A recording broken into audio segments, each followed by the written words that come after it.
것이다. 우리가 사회주의 할 때는 뭡니까? 개인보다는 공동체를 우선하는 인간 생활의 개선을 목적으로 부동산 문제 등의 해결을 하기 위한 방법을 찾는 시장은 굉장히 효율적이거든요. 근데 그 시장이 고장났어. 자동차 고장난 거랑 똑같아. 그럼 고쳐야죠. 네. 시험과 관련된 부분을 지금부터 들어가 보시면 되겠습니다. 안녕하십니까. 자, 이번 시간은 30강으로 2장 부동산 증권론이고요. 부동산 유동화 제도에 관해서 강의를 하도록 하겠는데요. 약간 어려울 수 있어요. 이게 금융 쪽이라 MBS 유동화 제도, 주택저당 채권 유동화 제도가 핵심입니다. 한 문제 정도가 출제되는 파트예요. 자, 부동산 유동화 제도의 배경을 보면 역시 외환위기입니다. 외환위기 다 아시겠지만 기업 부도, 금융기관 부실화에 따른 그래서 안 되겠다. 그래서 만든 법이 자산 유동화에 관한 법률이고 그래서 유동화가 시작되었다 이렇게 보시면 됩니다. 그 유동화라고 하는 것은 내가 받을 돈이 있는데 못 받아요. 그걸 일시에 당겨 쓰는 제도다라고 생각하시면 돼요. 기업 금융기관 등이 장기간 묶여있는 채권, 자금, 받을 돈을 일시에 현금에서 받을 수 있다. 그런 어떤 제도다라고 생각하시면 되겠습니다. 종류는 현금 흐름이 발생되는 모든 자산은 유동화가 가능하다 이렇게 생각하시면 되겠고 우리가 이제 부동산 관련해서는 역시 주택 저당 채권 유동화 이게 핵심이 되겠죠. 기타 프로젝트 금융 임대료 등도 다 유동화할 수 있다 이런 개념이에요.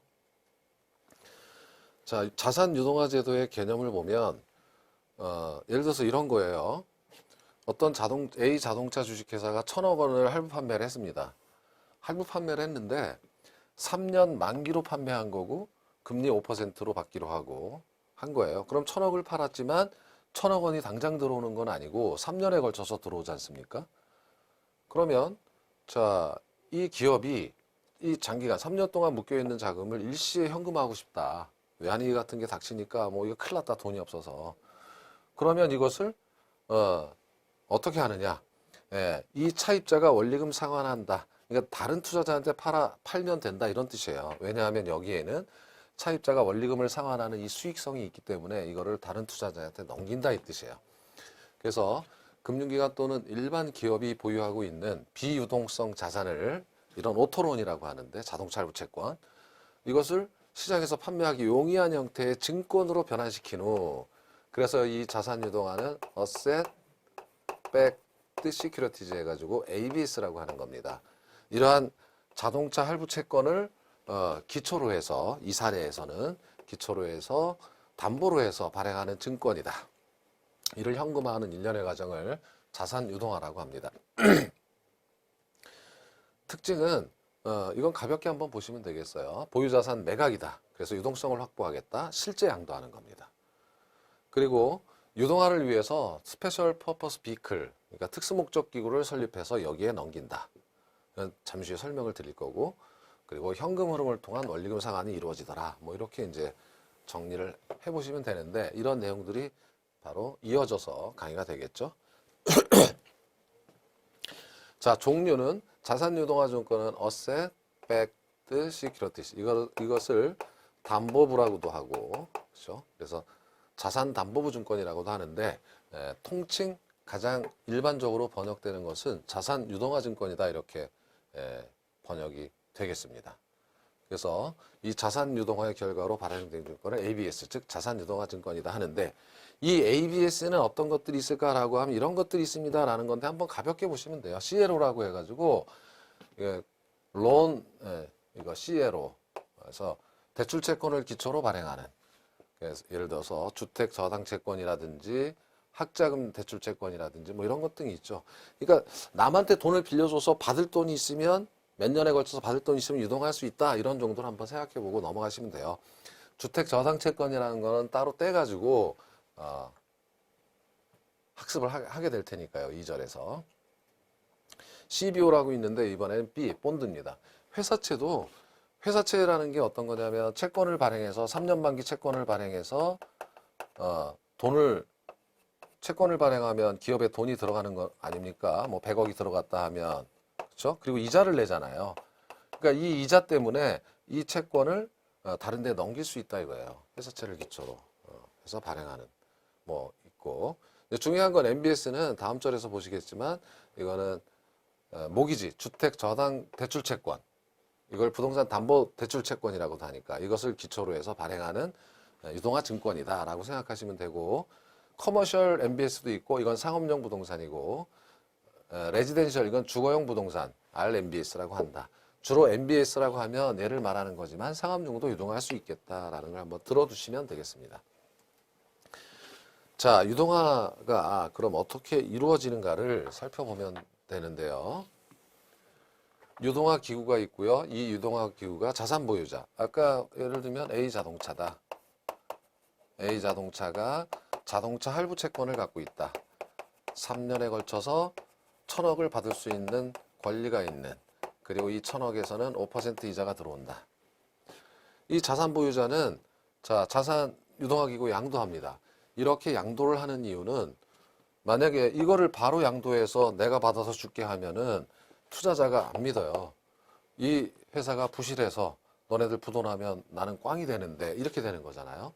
그러니까 특수목적 회사 유동화 기구를 만들어 가지고 여기에 전부 양도합니다. 전부 양도하면 이 유동화 기구에서 돈이 들어오겠죠. 그래서 이 자산 보유자의 파산으로부터 자유롭게 되는 거예요. 투자자 입장에서. 잠시 후 이 유동화 기구에서는 이 ABS의 신용도를 높이기 위해서 여러 가지 보증 보완을 하게 됩니다. 신용 보완을 해서 ABS를 발행하게 되는 거예요. 그러면 이건 안전한 증권이 되는 거고, 그래서 투자자 입장에서는 기꺼이 사는 겁니다. 이런 구조가 되겠고요.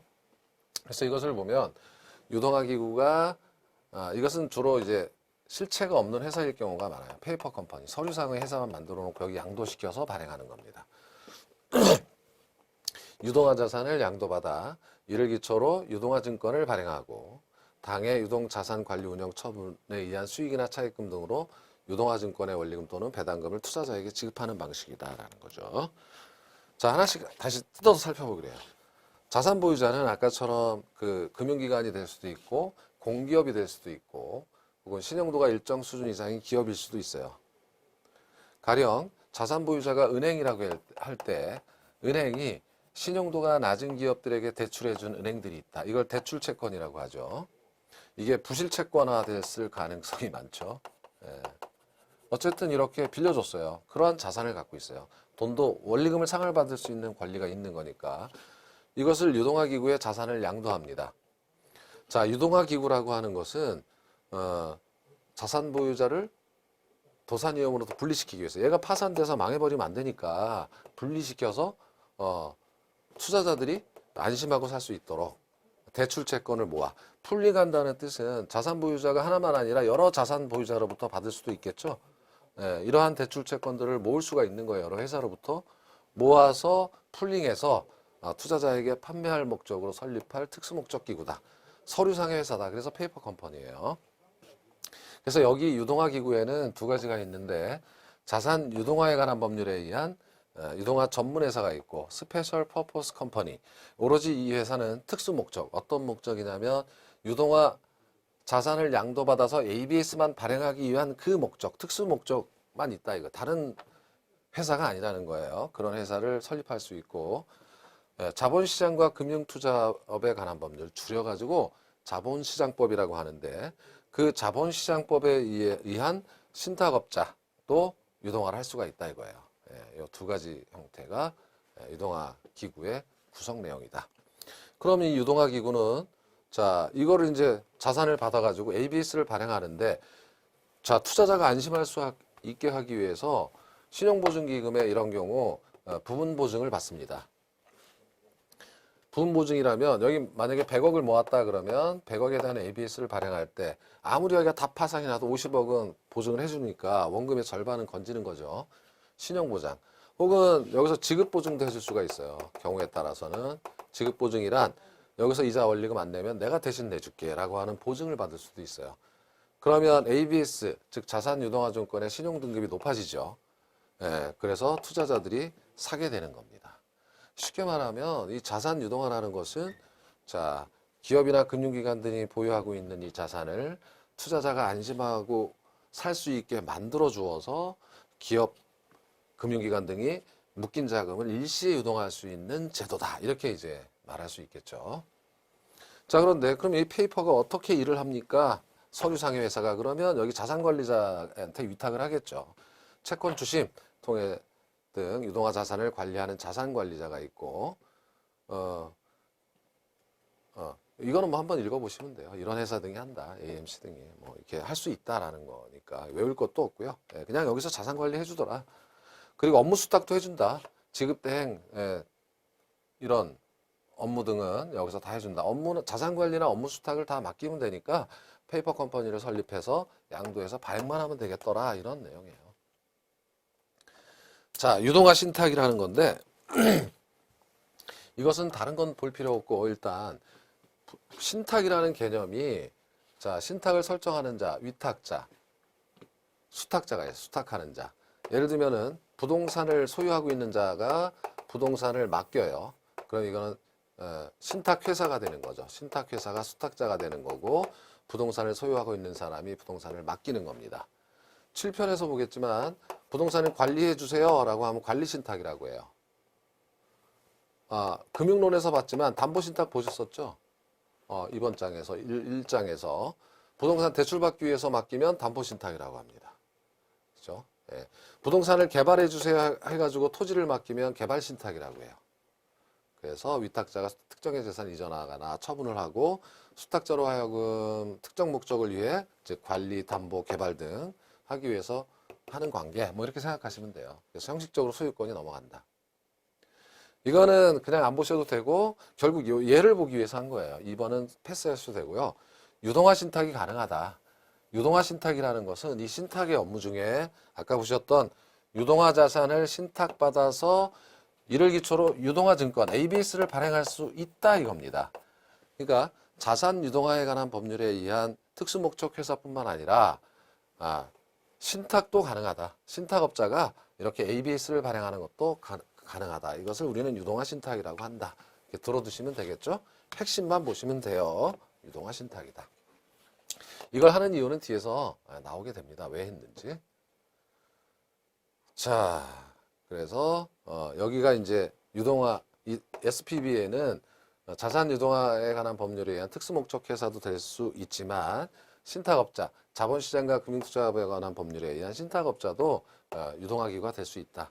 이거는 2절에서 주택 저당채권 유동화 제도를 할 때 다음 내용에서 여기 2항에서 주택금융공사가 이 자기 신탁을 해요. 그래서 신탁을 통해서 이걸 발행하거든요. 예, 그러니까 그것 때문에 이걸 해보는 겁니다. 자, 그러면 자산 유동화를 하게 되면 재무구조가 좋아진다. 그러니까 예를 들어서 자산 보유자가 아까 A자동차가 부실 자산을 갖고 있었는데 혹은 A은행이 부실 채권을 갖고 있었는데 팔아버렸으니까 돈이 들어오고 재무구조가 개선됩니다. 그렇죠? 부의 효과가 생긴다. 이런 뜻이에요. 장부상 날라가 버렸어요.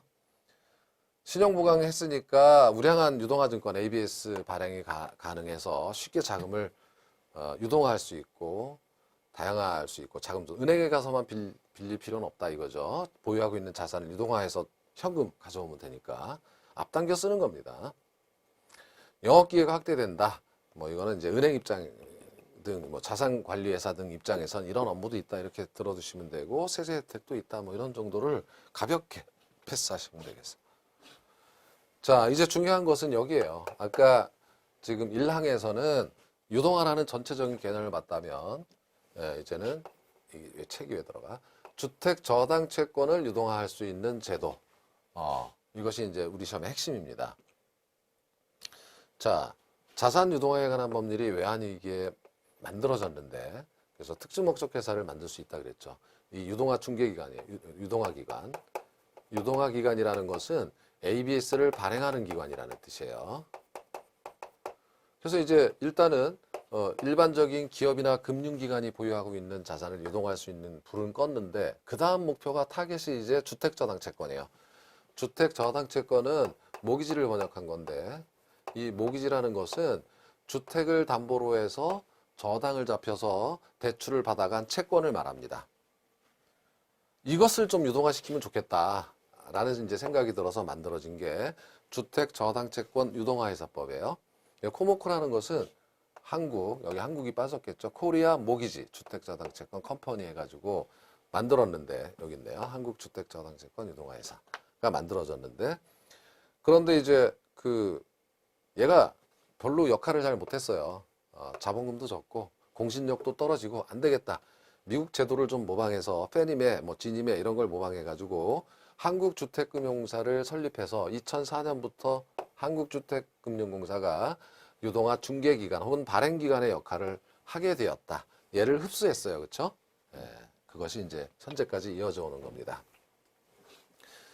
자, 그래서 유동화의 원리를 보게 되면 아까하고 거의 비슷해요. 다만 이제 자산 보유자가 대출기관, 은행 등이 되겠죠. 은행 등이 주택을 담보로 저당권을 설정하고 돈을 빌려줬는데, 이러한 시장은 그냥 1차 저당시장이라고 한다. 우리가 여기서 유동화 시장은 여기 있고요. 여기는 기존에 보던 시장이에요. 이것을 1차 프라이머리 마켓은 최초로 저당권이 발행되는 시장이라는 거예요. 유통되는 시장이 아니라. 그래서 대출기관과 차입자 간 주택 저당채권이 발행되는 시장이다. 근데 이게 유통돼야만 유동화가 되겠죠. 자, 이제는 2차 저당시장이 열립니다. 세컨더리 마켓이라는 뜻은 이것은 이 발행된 주택 저당채권, 즉 모기지가 돌아다녀요. 유통이 된다 이런 뜻에서 2차 저당시장. 자, 이거는 뭐냐면 은행 등 대출기관이 보유하고 있는 저당채권을 이거를 20년 만기, 10년 만기, 20년 만기 이 장기 채권을 갖고 있자니 돈이 없어요. 그럴 때 팔아버린다 이거죠. 그죠? 유동화 중개기관에 넘겨서 주택저당채권 넘겨서 이것을 근거로 ABS를 발행한다. 그때 ABS를 주택저당증권이라고 한다. 이렇게 되는 거예요. 주택저당증권은 MBS라고 하는데 사실은 얘를 더 길게 써보면 주택저당채권 백드는 담보부 증권 이렇게 되잖아요. 주택저당채권 담보부 증권 하면 숨 넘어갑니다. 읽다가. 그래서 기초자산인 주택저당채권, 기초자산인 주택저당채권, 얘가 모기지죠. 모기지. 이 주택저당채권과 구분하기 위해서 주택저당증권이다. 이거 빼고 주택저당증권이다. 이렇게 이름을 붙였어요. 그래서 여러분께서 구분하실 거는 기초자산은 주택저당채권이고 이것을 유동화해서 ABS로 만든 것은 주택저당증권이라고 한다. 이거를 모기지 백 시큐리티즈에서 MBS라고 한다. 이렇게 되는 겁니다. 투자자에게 팔면 이제 투자자의 자금이 이렇게 들어와서 현금화 시켰죠. 이런 내용이 되겠습니다. 자, 한국주택금융공사가 이제 유동화 중개기관이 됐을 때 아까 유동화 신탁을 배운 이유가 여기에 있어요. 여기 신탁에 의한 발행입니다. MBS 발행입니다. 이것을 한국주택금융공사가 아니면 다른 제3의 특수목적회사에 맡기거나 다른 신탁업자한테 맡겨야 되지만 한국주택금융공사는 특례 조항이 있어서 자기 신탁을 할 수 있어요. 자기가 신탁 계정을 만들어서 이 유동화 자산을 여기다가 보관해 놓을 수가 있어요. 여기서 발행할 수가 있다 이거죠. 자기 신탁할 수 있다. 외부에 안 맡겨도 된다 이런 뜻입니다. 자기 신탁이라는 것은. 그래서 자, 자산 보유자, 은행 등으로부터 주택 저당채권을 마구마구 사들여서 이것을 고유계정의 자산으로 보유하고 있다가 이것을 자기 신탁해서 신탁을 통한 MBS 발행을 한다 이런 뜻입니다. 그래서 신탁을 통한 유동화다. 자, 그런데 이제 여러분께서 아셔야 될 것이 한국주택금융공사는 그럼 은행 등으로부터 그냥 사들이는 것도 있겠지만 현실적으로는 말이죠. 은행, 보험회사 등 주택대출기관과 협약을 맺어가지고 여러 기관들과 협약을 맺어서 이 회사가 주택금융공사의 상품을 팔게 만듭니다. 그것을 보금자리론이라고 해요. 보금자리론이라고 그냥 이름 붙인 거예요. 붙여서 대행 판매를 시키고 대신에 전제는 투자자들이 차입자들에게 얘기할 때 이거 유동화할 거다라는 전제하에 이렇게 이제 대행 판매를 시키면 이걸 가져다가 이렇게 유동화하는 거죠. 투자자한테 판매하는 거죠. 네. 자, 시중은행이 직접 할 수도 있어요. 하지 말라는 법 없습니다. 유동화 전문회사를 만들어서 자산 양도를 하고 MBS를 발행할 수도 있어요. 거의 사례가 없겠죠. 왜냐하면 유동화하려면 한국주택금융공사한테 맡기면 되는데 직접 발행할 필요는 없어요. 다만 이제 시중은행이 발행한 것은 유동화 전문회사를 통해서 SBC를 통해서 하는 거고, 공사는 자기 신탁을 해가지고 신탁을 통해서 이동을 하고 있었죠. 자, 이렇게 보면 이게 한국주택금융사 홈페이지에 있는 내용인데 MBS와 MBB를 구분하고 있어요. 사실 MBB도 광의의 MBS다 들어갈 수 있지만 속성이 좀 달라서 이렇게 구분한 겁니다. 그래서 MBS는 주택저당증권이라고 하고 MBB는 주택저당채권, B는 백드 담보부, B는 본드니까 채권 이렇게 주택저당채권, 담보부채권 외울 필요도 없이 외워져요. 그래서 MBS의 발행 방식은 MBB를 발행하는 방식이 있다. 그러니까 이제 잠시 후에 보시겠지만 이거는 담보를 그냥 잡아서 채권 발행한 거예요. 그리고 MBS는 가공해서 기초로 해서 여기서는 담보로 해서 기초로 해서 용어 좀 차이가 있지만 얘는 실질적으로 무형의 상품을 만들어서 판매하는 방식이다. 이런 차이가 있어요. 그래서 요 내용이죠. MBS하고 MBB. 이 내용은 잠시 후에 이해가 가시겠죠. 자, MBB부터 보죠. 이것도 광의의 MBS라고 보고, 자, 모기지는 주택저당채권, 이거는 주택저당채권. 얘는 담보부, 백드. 본드는 채권. 이렇게 되는 거죠. 주택저당채권을 담보로 해서 채권을 발행했다 이 뜻입니다. 이거는 뭐냐면 은행이 기초자산인 주택저당채권을 양도했어요. 그럼 한국주택금융사 이걸 보유하고 있어요. 근데 이자는 이제 일로 들어오겠죠, 원리금은. 근데 한국주택금융공사가 돈이 필요해요. 그러면 회사채를 발행하죠, 회사는. 마찬가지로 여기도 주택금융공사가 채권을 발행할 수 있어요. 이자를 주고 돈을 끌어모을 수 있다는 거죠. 채권을 발행해야 되는데 담보가 있는 채권도 있고 담보가 없는 채권도 있어요. 자, 여기서는 담보로 했다. 뭐를 담보로 하냐면 내가 은행으로부터 사들인 주택저당채권을 담보로 해서 투자자한테 채권을 발행한다 이겁니다. 여러분들 생각해 보세요. 여러분께서 개인적으로 돈을 빌리려고 하더라도 담보를 요구하잖아요. 담보 없을 땐 이자가 높고 담보를 맡기면 그걸 담보로 해서 돈을 빌려주면 이자가 좀 싸고 하듯이 담보를 잡고 돈을 빌려주는 거다. 투자자 입장에서 이런 뜻입니다. 그러니까 투자자 입장에서는 이중상환 청구권이 생겨요. 담보 자산에 대해서 이 모기지에서도 원리금이 들어오잖아요. 여기서도 상환 청구를 할 수 있고 주택금융공사에 대해서도 상환 청구를 할 수가 있는 이것을 이제 카바드 본드다 이렇게 얘기하는데 이거 뭐 모르셔도 되고 용어는 주택저당채권이 무엇인지만 개념을 잡으시면 됩니다. 그러니까 이 채권은 뭐 투자자한테 넘기거나 하는 게 아니에요. 투자자하고 전혀 관계가 없어요. 그냥 담보로만 잡아놓고 여기서 원리금 들어오니까 당신 받잖아. 이거 담보 되지? 그러니까 당신한테 채권 발행할 테니까 채권을 좀 사줘. 그래서 약정된 이자만 주면 되는 거예요. 투자자에게. 그런 뜻입니다. 자, 실제 사례가 많이 없더라고요. 그래서 작년 사례가 그대로인 것은 그 이후로 발행된 게 없어요.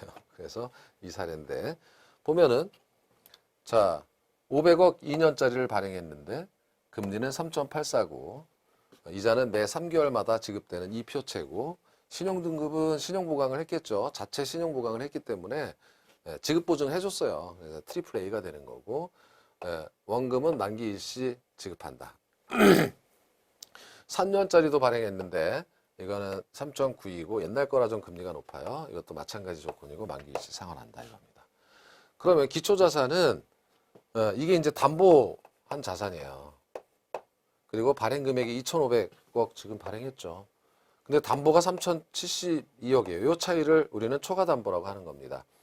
여러분 은행도 집 잡힐 때 우리 집값이 10억인데 10억 다 빌려주지 않잖아요. 뭐 6억 이렇게 빌려주면 초과담보가 4억이다. 이렇게 되는 거죠. 불안하죠. 다 빌려주면. 마찬가지예요. 이 자산의 가치가 이 금액이 3,072억인데 이걸 다 발행할 수는 없는 거잖아요. 그래서 초과담보가 필요한 겁니다. 이렇게 해서 이 담보가 있으니까 당신들한테 채권을 발행한다. 이 채권을 산 사람들은 가령 3년짜리 채권을 산 사람들은 3개월마다 3.92의 이자를 받고 있다가 3년이 지난 시점에서 내가 투자한 원금을 다 회수한다. 이런 뜻입니다. 이게 채권이죠. 자, 그래서 발행기관의 신용으로 발행하는 채권이야. 마치 회사채처럼 담보가 있긴 하지만. 그래서 주택저당채권 모기지를 뭐 투자자한테 주고 그러는 거 아니에요. 그 저당권 자체는 발행기관이 갖고 있는 거예요. 그 소유권을. 위험. 여기서 위험이라는 것은 이제 주택저당채권이니까 조기상환하는 경우에는 이자 안 들어오잖아요. 그럼 여기 담보자산에서 이자가 안 들어오면 투자자한테 이자 안 줄 거냐 이거죠. 준다니까요. 이렇게 되는 거죠. 준다는 것은 조기상환 위험도 발행기관, 주택금융공사가 지겠다. 자, 조기상환 위험, 원리금 수취권도 여기 투자자가 여기 차입한 투자자가 원리금 낼 거 아닙니까? 원리금 내면 그 원금과 이자를 받을 수 있는 권리도 당연히 발행기관에 있어요. 그리고 다만 발행기관인 주택금융공사는 이자만 지급하면 돼요. 약정한 이자. 나머지 관계는 다 소유권, 원리금 수취권, 조기상환 위험은 다 주택금융공사가 부담하거나 갖고 있는 겁니다. 여기 지급보증 해줬으니까 트리플 A죠. 이 이자 반드시 준다. 뭐 이렇게 되는 거죠. 자, 그리고 발행기관이 소유권을 보유하고 투자자에게 지급보증을 한다. 이자는 반드시 준다. 걱정하지 마세요. 그래서 신용등급이 이렇게 높다 이겁니다. 자, 카바드 번드는 여러분 그냥 참고적으로 그러니까 요게 투자자에게 지급보증을 해주니까 이중 청구권이 발생한다 이거죠. 아까 보셨던 이거는 그냥 잊어버리셔도 되겠어요. 괜히 헷갈리실 것 같아요. 투자자는 이자만 지급받고 만기에 원금을 상환을 받는 거고, 차입자 여기서는 주택을 담보로 잡히고 돈을 빌린 사람들이 원리금 내는데 이걸 현금으로 하고 이것이 투자자에게 연결되지 않아요. 투자자한테 주는 게 아니야. 투자자한테 주는 게 아니라 이거는 주택금융공사가 갖고, 이 말은 원리금 수취권이 주택금융공사 즉 발행기관에 있다 이 얘기예요. 있고 그걸 주는 게 아니라 이 금리만 주면 돼요. 이 금리만, 약정한 금리만 주면 돼요. 자, 초과담보는 아까 말씀드렸죠. 572요. 그렇죠? 위험과 권리가 발행기관에 있기 때문에 담보 이렇게 지급보증도 해놓은 상태에서 담보를 많이 잡아줘야 된다. 이렇게 생각하시면 되겠습니다. 자, 이제 MBS로 가게 되면 MBB는 그냥 주택저당채권을 담보 잡아가지고 투자자에게 발행하는 채권에 불과하다면, 이 MBS로 가게 되면 이제 좀 여기에 이제 차입자가 있겠죠. 집을 담보 잡혀서 여기서 원리금을 자산보유자 즉 은행 등에게 지불하는, 원리금을 지불하는 이 차입자가 내는 원리금의 흐름이 투자자한테까지 오게 되는 경우에요. 아까는 없었잖아요. MBB에서는. 그래서 투자자에게 소유권, 그러니까 MPTS는 모기지 패스로예요. 이걸 이제 번역하자면 굿이 자동이체입니다. 여기서 자동이체라는 것은, 자, 이 원리금 이렇게 들어간다는 거예요. 선을 타고 패스스루잖아요. 그런 증권이다. 그런 MBS다 이거예요.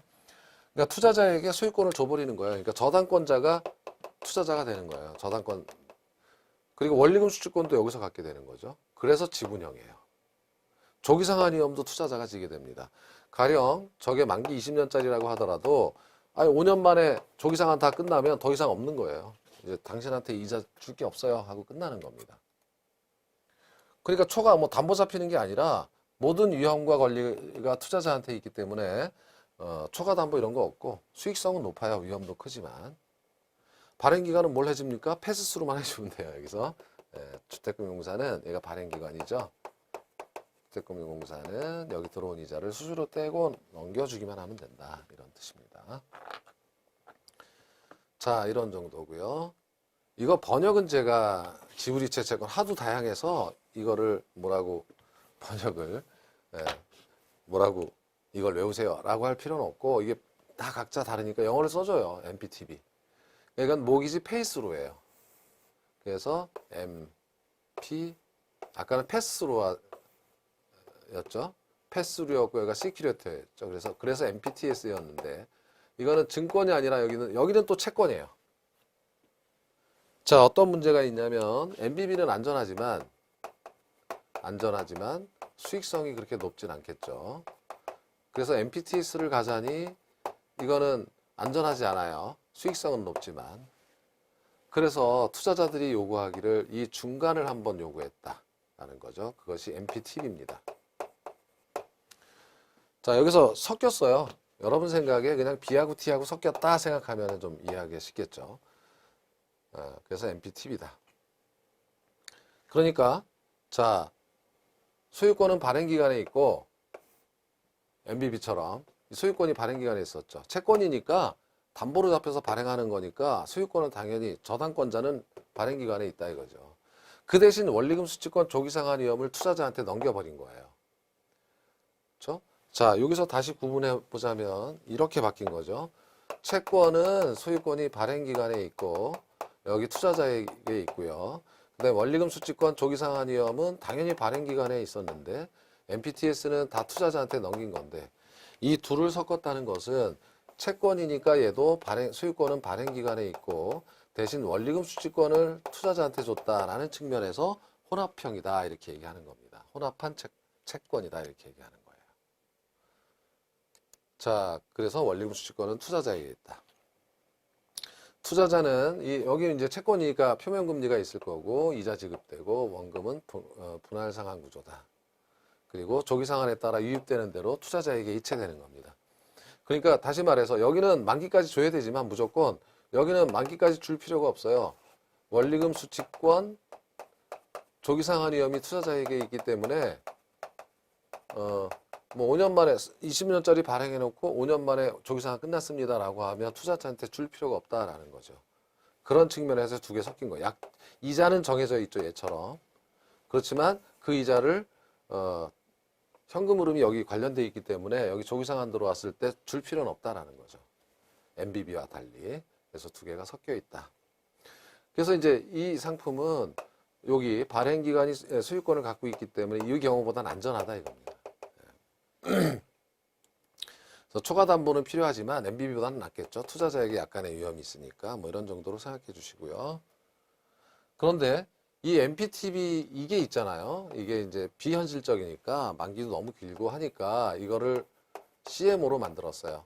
그러니까 MPTB와 같은 구조이면서 계층을 여러 개 만들었다 해서 다계층 저당채권, 그래서 CMO라고 하는 건데 이 사례는 이게 작년 사례인데요. 2015년 사례인데 자, 총 5,063억 원을 풀링했어요.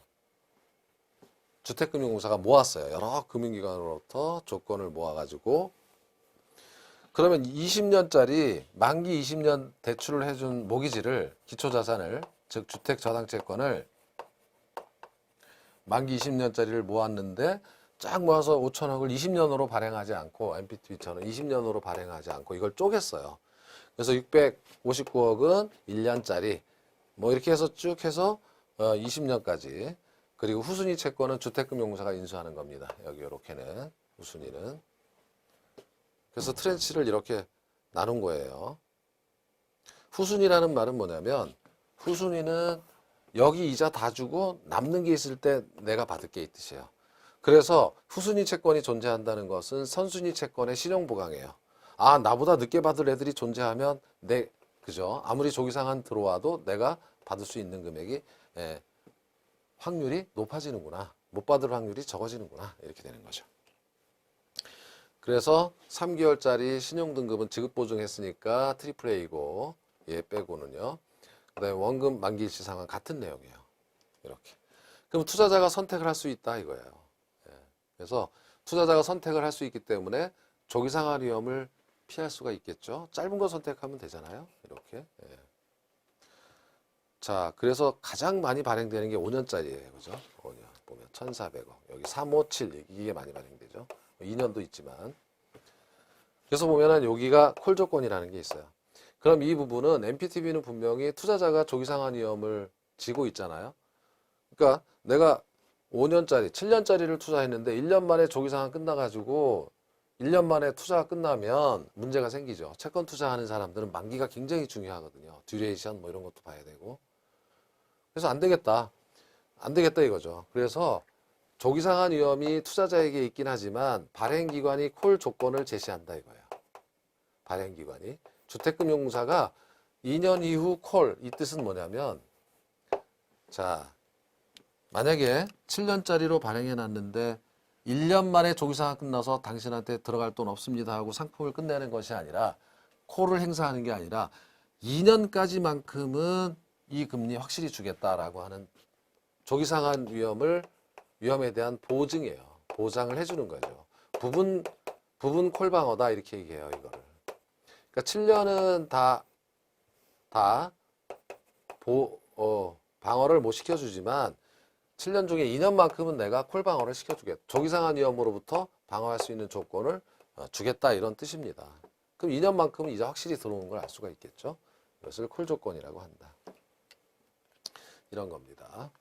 그래서 CMO에서는 여러분 시험에서는 다양한 만기 구조를 가지고 있다. MPTV의 일종이지만 그래서 MPTV처럼 소유권은 발행 기간이 갖고 있으면서 원리금 수취권 조기상환 위험은 투자자에게 준 그런 상품이에요. 부분 콜 방어가 가능하다는 말씀드렸어요. 여기 콜 조건을 다 줬잖아요. 그래서 5년까지 최대 콜 조건을 줘서 이런 콜 방어를 가능하게 했다. 자, 요약을 해보면 여러분 시험은 이 요약이 핵심이에요. 그래서 MBB는 소유권이 발행기간에 있고 그냥 채권이니까 채권은요 발행기간에 있어요. 소유권이. 그래서 MBB는 M발발 이렇게 기억하시면 다 발행기간에 있어요. 원리금 수취권 조기상환이요. 이건 같은 게 뭐냐면 원리금을 수취할 수 있는 권리가 있다는 것은 조기상환 위험도 그대로 받는다는 거예요. 같은 거예요. 그죠? 콜방어는 전체가 가능하다는 것은 아까 3년짜리 MBB를 보셨죠? 3년 동안 무조건 이자 주는 거예요. 예. 2년 만에 끝난다 이런 일은 없어요. 3년짜리라면. 자, MPTS는 이거를 MP2S라고 읽으시면 돼요. 그러면 다 투자자입니다. 이거는 다 넘긴 거잖아요. 투자자에게 지분형 증권이니까. 콜방어가 불가능하죠. 이거는. 투자자 입장에서 소유권을 갖고 있기 때문에 콜방어가 불가능합니다. 자, MPTV는 둘을 섞어서 MP2발 이렇게 읽으시면 발투투 섞였다. 자, 이렇게 섞인 거죠. MBB의 속성과 MPTS의 속성을 섞어서 부분 콜방어가 가능하다. 이렇게 이제 보신 거예요. 콜 조건을 제시하는 경우에. 그리고 CMO는 MPTV하고 같은 겁니다. 다 같지만 다만 MPTV와 다른 것은 만기를 다양화했다. 아까 계층을 보셨었죠? 그래서 투자자들의 선택의 폭을 넓혀 주었다. 이런 점에 차이가 있는 겁니다. 자, 그럼 이러한 MBS 제도는 어떤 효과가 있을까라는 거는 자, 여기서 보시면 은행이 말이죠. 여기에 유동화가 안 된다면 은행이 예적금 받아가지고 대출해주면 끝이잖아요. 더 이상 확장성이 없잖아요. 근데 유동화가 된다면 말이죠.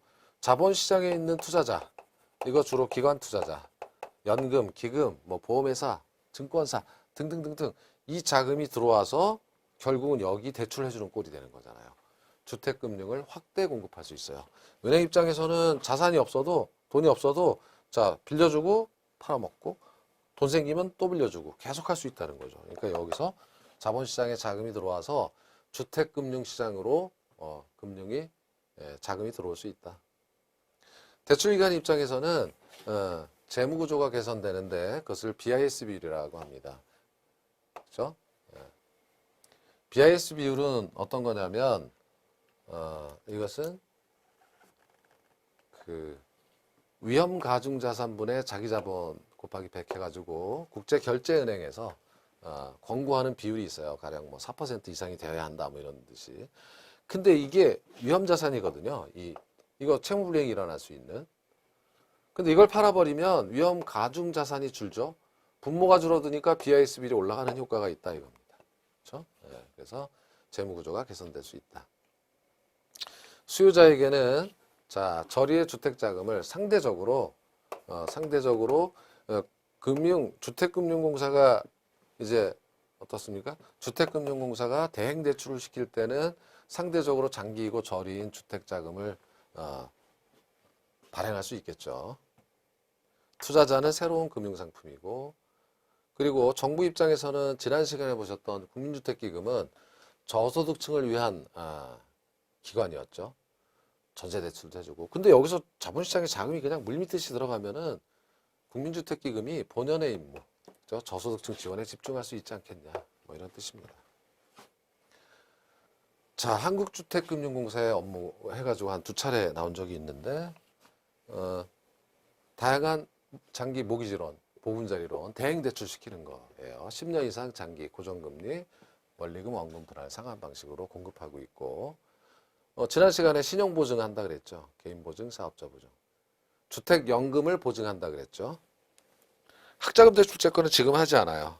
예, 장학재단으로 이전돼서 과거에 하다가 그리고 MBS, MBB 발행하고 지급보증을 자체 지급보증을 할 수가 있어요. 그리고 주택저당채권을 보유할 수 있어요. 사들여서 가만히 갖고 있을 수 있어요. 돈 필요하면 그걸 담보로 MBB 채권 발행하면 되고 보유하고 있으면 이자 들어오니까 그렇죠? 자, 이건 참고적으로 그러면 한국주택금융공사에서 보금자리론을 각 시중은행 혹은 보험회사에 협약을 맺어가지고 대행 대출을 시키는 그 보금자리론은 10년, 15년, 20년, 30년 장기예요. 70세 이상은 2개만 됩니다. 10년, 15년. 고정금리이고 상환 방식은 원리금균 등 혹은 원금균 등. 체증식도 있다. 최대 70%, 최대 5억까지. 대상 주택은 공부상 주택 9억 초과는 제외한다. 신청 대상 뭐 이런 거 한번 읽어보시면 되겠죠. 그리고 소득 증빙을 해야 된다. 뭐 이런 겁니다. 원리금 내야 되니까. 자, MBS 수합하고 CMBS가 있는데 CMBS는 앞서 소개해서 잠깐 보신 거고 MBS 수합이라는 것은 이런 거예요. 실제 사례가 있는데요. 자, 은행 입장에서 지금 BIS 비율을 높이기 위해서 BIS 비율은 아까 보셨지만 위험 가중 자산분의 자기 자본이잖아요.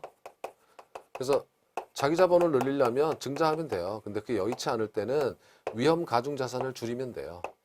이걸 줄이면 됩니다. 한 뭐 5천억 팔아버려. 그러면 5천억 중에 가중치만큼 위험 자산이 줄어서 BIS 비율이 올라가는 건데 근데 이게 아까워. 이거 어떻게 해요? 피눈물 나게 영업한 건데. 그럼 수수료 좀 떼주고 다시 받으면 돼요. 그래서 현금으로 받는 게 아니라 MBS로 받으면 됩니다. 수합 바꿨다 이거예요. 그래서 채권을 매각하고 MBS 다시 사드리는 거죠. 예, 현금으로는 같은데 BIS 비율이 호전된다. 수수료 조금 드리고.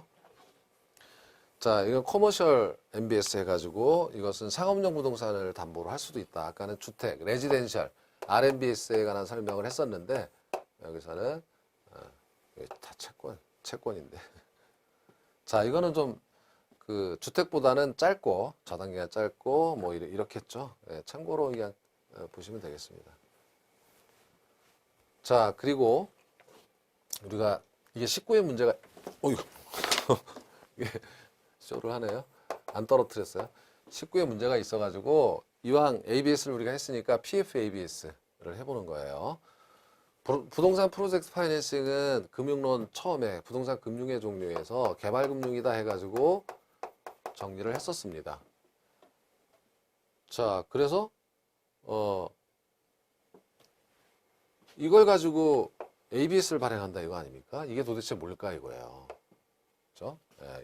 정의가 이렇게 나와 있고 그리고 자산유동화 기여보험 ABCP가 있고 이거는 대부분 CP 기여보험은 3개월이죠. 3개월짜리도 있고 3년짜리도 있고 뭐 그렇다 이런 내용인데 이걸 보셔야 할 것 같아요. 자, 이 내용은 이런 거예요. 시행사가 프로젝트 파이낸싱 구조하고 똑같아요. 빌리는 사람이 시행사가 돈을 빌려줘 이렇게 하면 대출을 실행합니다. 그러면 자, 이걸 유동화해야죠 이제. 그러면 특수목적회사를 만들어서 프로젝트 파이낸싱 대출 채권을 양도하겠죠.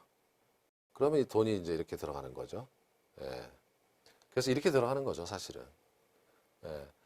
그럼 이게 어떻게 되는 거냐면 시공사가 원리금 상환의 연대보증을 쓰게 되고 지급보증 해주고 뭐 그런다고 그랬죠.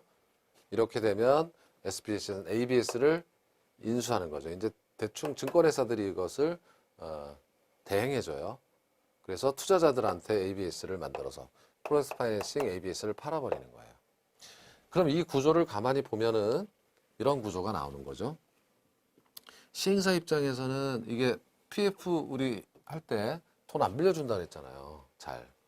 근데 이걸 활용하면 될 수 있다는 게 뭐냐면 시행사 입장에서 은행 가서 안 빌려주니까 다리 좀 놔주세요. 브릿지뱅크예요. 제발. 무릎 꿇고 빌어야지 뭐.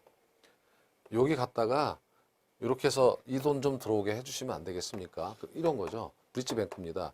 그래서 이 회사는 수수료 먹고요. 어차피 대출 실행하고 여기 양도해버리면 수수료 생기고 끝나는 거야. 팔고 들어오고. 그렇죠? 그리고 이제 여기다 원리금 상환하면 되니까. 그럼 특수목적 회사는 ABS를 발행하는 회사잖아요. 그래서 조건, 지급보증 서가지고 지급보증 등 신용보강을 해가지고 ABS를 PF ABS를 발행하면 증권회사에서 인수를 해서 대행해서 판매해준다 이런 뜻입니다. 그러면 투자자의 자금이 여기까지 들어오죠. 그런데 이 ABS가 기간이 좀 길어요. 3년 뭐 그래요. 그래서 문제가 생겨서 PF ABCP라는 거를 S 대신 증권 대신에 기여보험을 만들면 기여보험은 3개월짜리예요. 그럼 3개월 빌려가지고 무슨 사업을 해? 계속 연장하는 겁니다. 차원 해가지고 3개월 단위로. 그래서 만기가 짧아요. ABS보다. 하여튼 뭐 이런 내용을 시험 문제를 통해서 보시면 되죠. 이거 특수목적 회사는 페이퍼니까 여기 자산관리 업무 수탁 회사에 맡기면 돼요. 그러면 이거 관리해 주겠죠. 자, 이 문제 때문에 그렇습니다. 라는 거죠. 자산유동화에 관한 설명. 부동산 개발업체, 부동산 개발 PF ABS 이렇게 되는 프로젝트 파이낸싱 ABS예요. 부동산 개발 PF ABS는 부동산 개발업체의 개발 사업에서 발생하는 수익 등을 기초 자산으로 발행하는 자산 유동화 증권이다 하면 뭐 이거는 어렵지 않으시고요. 금융기관이 부동산 개발업체에게 대출을 실행하고 아까 브릿지뱅크 이 대출 채권을 유동화 전문회사 SBC에 매각하여 자산 유동화 증권을 발행했죠. 그래서 증권회사가 대행해서 투자자한테 팔았던 겁니다. 이게 진짜 어려웠는데 부동산 개발 PF ABCP 기여범위죠. 이 도관체는 상법의 적용을 받지 않고 자산 유동화에 관한 법률을 적용을 받는 회사로서 특례를 받을 수 있다 해서 틀렸어요. 너무 어려웠죠. 네. 상법의 적용을 받는 겁니다. 도관체는 그냥 계속 뽑아낼 수 있다. 뭐 이런 뜻이에요. 그러니까 ABS를 발행하면 이게 PF가 굉장히 문제가 많았었거든요. 그래서 금융당국이 엄청나게 규제를 해가지고 잘 발행을 못하게 하니까 이런 이제 편법이 나왔었던 적이 있어요. 그래서 이거는 다시 나올 것 같지는 않은데 기출이니까 만기가 좀 짧은 거를 발행해서 계속 차원 연장 발행할 수도 있겠구나. 이런 것만 보시면 되겠죠. 자, 부동산 개발 PF ABS는 ABCP에 비해 장기죠. 3년 뭐 3개월이니까. 개발업체는 PF ABS를 활용하여 개발사에 필요한 자금을 조달할 수 있었어요. 이런 정도 내용 때문에. 자, 기타 문제. CMO 특성, 거리가 먼 것. 15의 문제는 대체로 난도가 높은 것들이에요. 재시험까지 볼 정도니까. 일반적으로 CMO의 조기상환 위험은 자, 증권 발행자가 아니라 투자자였죠. 이거 MPTB였으니까. 그죠? 네, 이게 틀렸습니다. 1번부터 틀렸어요. 이체증권 MPTS와 MBB 저당담보 MBB의 두 가지 성질을 다 가지고 있고요. MPTB의 일종이니까 트렌치별로 적용되는 이자율은 서로 다른 거 아까 보셨죠? 우리 고정이자율이 적용되는 트렌치도 있고 유동이자율이 적용되는 트렌치도 있다. 이거는 뭐 만들기 나름이에요. 그죠? 변동금리로 갈 수도 있는 거고요. 콜방어를 실현시킬 수 있다. 그래서 1번이 틀렸습니다. 자, 17회 아예 영어로 써버렸어요. MBB의 투자자는 최초의 주택 저당채권 집합물, 저당풀에 대한 소유권을 갖지 않는다. 투자자가 갖지 않죠. 맞는 겁니다. 발행기관이 갖고 있어요. M발발. 금융공사는 보유하고 있는 주택 저당채권 집합물을 기초로 MBS를 발행하고 있다.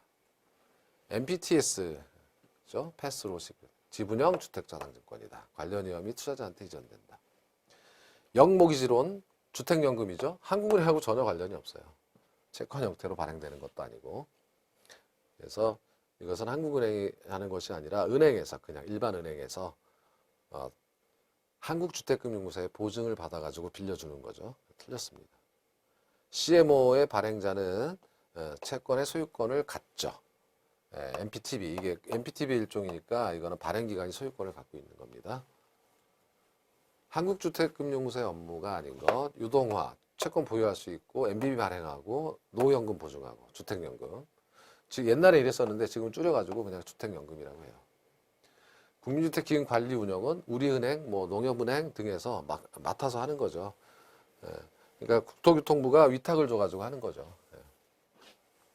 20회 틀린 거. CMO에서 선순위 증권의 신용등급은 후순위 증권보다 높죠. 후순위는 어쨌든 이거는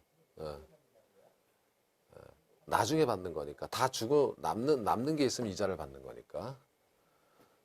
자, 변동금리 주택담보대출 조정주기가 짧을수록 투자자 망하는 거예요. 금융기관은 금리 변동 위험을 차입자 망하는 거예요. 더 전가하게 되는 거 맞아요. 금리 상한했었죠. 차입자는 금리 상한 이상으로 상승할 때 금리 변동 위험을 줄일 수 있다. 금융공사는 주택저당채권, 담보부채권 MBB하고 MBS의 발행을 통해서 조달한다. MBB의 투자자는 대출금의 조기 상한했다는 위험을 N발발이에요. 투자자가 아니라 다 발행기관이 집니다. 그렇죠? 그래서 5번이 틀렸다. 21회 지분 투자 방식 조인트 벤처 리츠 이거는 첫 시간에 한 거고 MBB의 조기 상한 위험 부담을 투자자에게 전가한다. 이거 아니죠. N발발이에요. 발행기관. 벌써 틀렸죠. 자, 유동화 자산은 채권, 부동산, 기타 재산권. 역저당 이거 주택연금이에요. 그리고 이거는 뭐 상식적인 내용이고 그래서 2번이 틀렸다라는 거고요. 자, 22회 우리나라 ABS 제도는 자산유동에 관한 법률에서 도입됐죠. 자, 이것도 영어로 MPTB죠. 하나의 저당 집합에서 만기여지를 다양하여 발행한 여러 종류의 채권이 아니라 이건 CMO인데 잘못 얘기했죠. 그래서 2번이 틀렸습니다. 자, 이것도 영어로 보면 MPTS예요. 이것과 MBB의 속성을 혼합한 것이 바로 성격의 주택 저당 증권이다. 그죠? MPTS와 그러니까 얘는 MPTB는 MPTS와 MBB의 속성을 혼합한 거 맞죠? 네. 자, 채권적 MBB는 채권적 성격. 다계층 저당 채권 CMO에 관한 말이죠. 자, 24회 MBS 틀린 거. MPTS는 지분형 증권이기 때문에 증권의 수익은 기초자산인 모기지 풀의 현금 흐름에 의존하는 거 당연해요. MBB의 투자자는 소유권을 갖는다. 이거 또 나왔어. 투자자가 아니라 N발발 발행기간. 2번이 답입니다. CMO에 대한 설명. 자, 일정한 가공을 통해 그러니까 만기를 다양화해 놨어요. 트렌치를 가지고 있어요. MPTB는 MPTS, MBB를 혼합했고 CMBS는 상업용, 그죠? 모기지론이에요. 자, OX를 볼까요? MBB는 소유권과 원리금 수취권이 모두 발행기관에 있다, 그렇죠? N발발 전부 발행기관입니다. 자, 투자자는 모든 권리를 이전받고 위험을 전부 부담한다. 이거 MPTS죠. 틀렸습니다. 당연히 한국주택금융공사가 채권 유동화하고 CMO는 만기를 여러 개 나눈 상품까지는 맞지만 콜방어가 가능합니다. 그래서 틀렸어요. 자, 이번 시간은 여기까지였어요. 그래서 좀 어려울 듯도 한데 시험 문제를 한번 보시면 나오는 게 뻔했죠. 그래서 유동화 제도에서는 자, 유동화의 의미를 알았지만 결국은 MBS 주택저당채권 유동화 제도를 이해하시는 것이 핵심이었다라는 거고 다음 시간에는 이제 금융론의 마지막이죠. 부동산 투자회사에 관해서 강의를 하도록 하겠습니다. 수고하셨습니다.